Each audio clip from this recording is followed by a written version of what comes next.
Um, I really have a great deal of gratitude for this honor because I understand what the organization does. It's a recognition from Carecen that is significant because this organization continues to carry on a great American tradition and value. And that's important to our nation. And that tradition is about to uphold the dignity of all people and the protection and defense of the futures of these families and their inherent right in this country. So I'm honored. 31 years of this legacy is, for me, not only significant, but on a personal level, very, very much appreciated. The acknowledgement is very much appreciated. I want to, real quick, you know, the challenges that our community faces many times appear very daunting, very severe. Carecen has been, ahí estaba al pie del cañón, en cada batalla,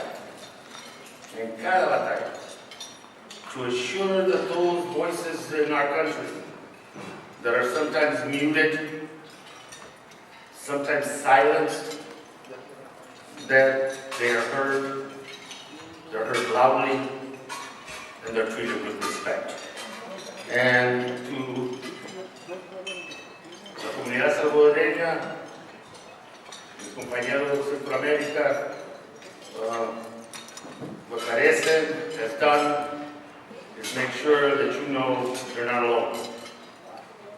That you're part of the fiber, the history, the tradition, and the value of this great nation of ours. So thank you.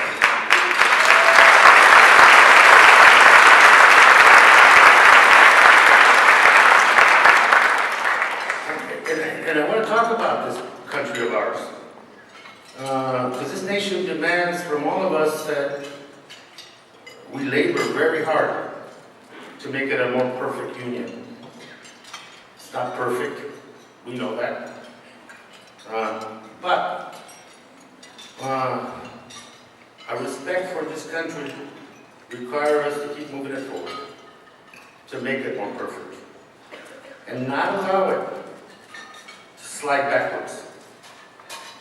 Backwards where some would like to take us to this nation of ours. Those that are frightened by the demographic change,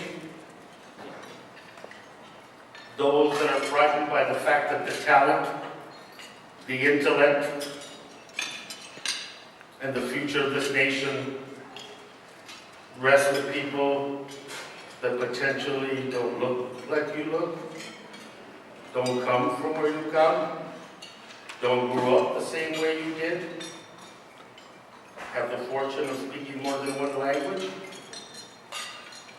That's America. And the fiber and the strength of this nation is how we take people, integrate them, and for many there is one. And so we can't let ourselves slide into fear, hatred, the prejudice and racism you see running around, and the inequality under the rule of law. We can't allow that to happen because we have a calling as Americans to move this nation forward. Every generation, every immigrant group has taken this nation from where it found it and made it better. It's our turn. And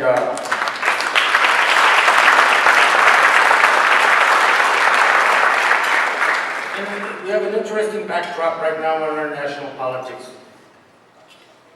The escalating war and conflict in Syria and Iraq, the focus on deterrence, security for the homeland, and frankly, dealing with the barbaric reality that none of us really have figured out how to deal with. But as we have this backdrop and this national urgency in front of us, we cannot as a nation forget that we have issues to deal here with domestically. That we have to move decisively to confront the disparity in the economic growth of this country, the disparity between working people and those at the top 1%, the disparity between education and the investment we should be making in education that we're not making in education. Isn't it ironic, my friends, that we're having a demographic shift across this country, and this is the time to decide to extract from education the support that nationally has received in the past? Isn't it ironic? When we should be investing, educating, preparing that generation of babies and children to sustain this nation and make it stronger. And we cannot forget immigration reform. We know all how much reform has been denied by the cynicism of my Republican colleagues in charge of the House, by the failure to humanize, and I repeat that, the failure to humanize immigrants and the families that we're talking about. So we just make them boxes, quotations, and numbers. They're human beings. And Carecen has done a great job of showing us the face. This is human beings. And we have not humanized them. A good example, and I want to thank the organization for their wonderful support and all the organizations across the country. A good example is these babies that were crossing the border. 3,000 ended up in my district in that processing center in Nogales. Babies. Te quebraron el corazón to go see 3- and 5-year-old little girls walking around. Te quebraron el corazón knowing full well that while these babies are fleeing and looking for refuge and protection, I mean, what parent, qué madre, qué padre quiere mandar a sus hijos en ese riesgo? Porque el riesgo donde están es peor. I mean, what a choice. And what are we doing in Congress? These babies are terrorists. They're bringing communicable diseases. We should kick them all out. And in the process, define the law that exists on the books. So we fought really hard to make sure that that law stood, that no bill was going to pass that destroyed that law.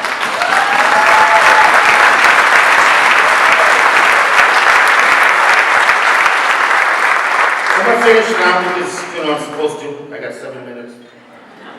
Let me finish with a personal story, an appeal that we made to President Obama recently, and I think a hopeful one. I'm a first-generation American. Mis padres vinieron de México, mi papá en esos tiempos del bracero, y con la intención de trabajar duro y asegurar que sus hijos iban a tener una vida mejor que el de él. And he didn't. And isn't that the American story? You work hard so that your children and your generation and your legacy is going to have a better life than you. My dad passed, so he doesn't know what I ended up doing. Being a congressman, you'd still be confused. Most of America's confused. But the fact remains that that is an American story, damn it. And for our people to be denied that story,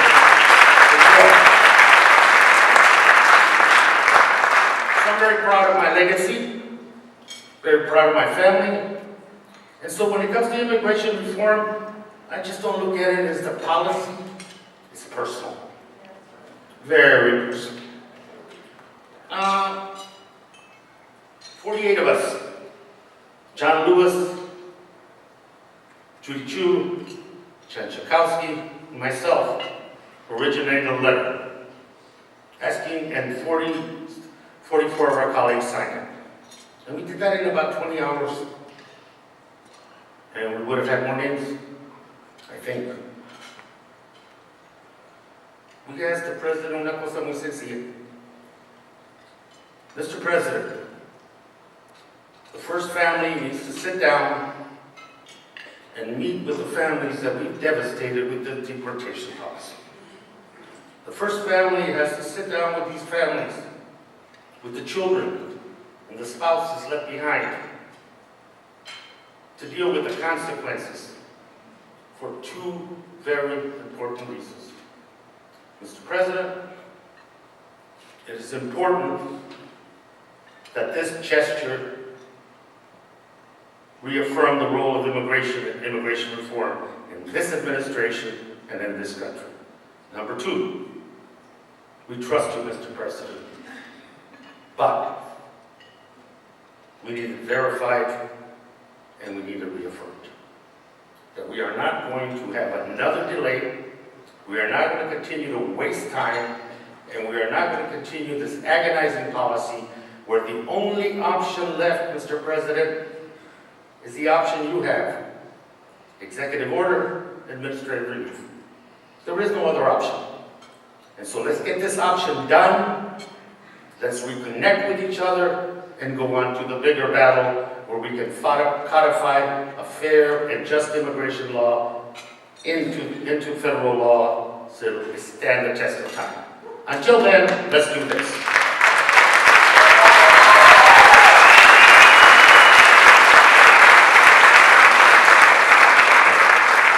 Mira, y también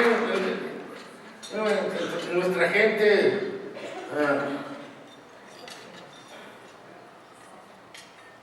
nuestra palabra es muy importante. Cuando damos la palabra, damos fe. Y es la oportunidad, en términos políticos, de cumplir con esa palabra. And that's an opportunity we're offering the President, we're offering our community, and I hope to God he takes this opportunity. Hopefully, I'm an optimist. You know, we're going to win these wars. We're going to see a stability, and we're all going to do it together. And I do that because, you know, hay un gran poeta mexicano, también es cantante, José Alfredo Jiménez, que en unas canciones dijo que no hay que llegar primero, pero saber llegar. And Carecen, and you, and all of us, sabemos llegar. Thank you.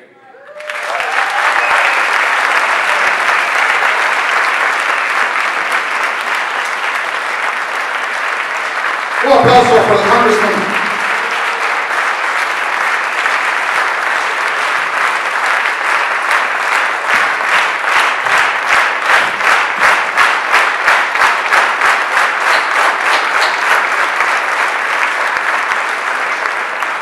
Congressman, on behalf of Carecen and its board, we are honored to give you the Community Service Award today, a beautiful award designed by Fernando George, who's one of the famous Salvadoran artists, and this is for you. Thank you very much for all your service.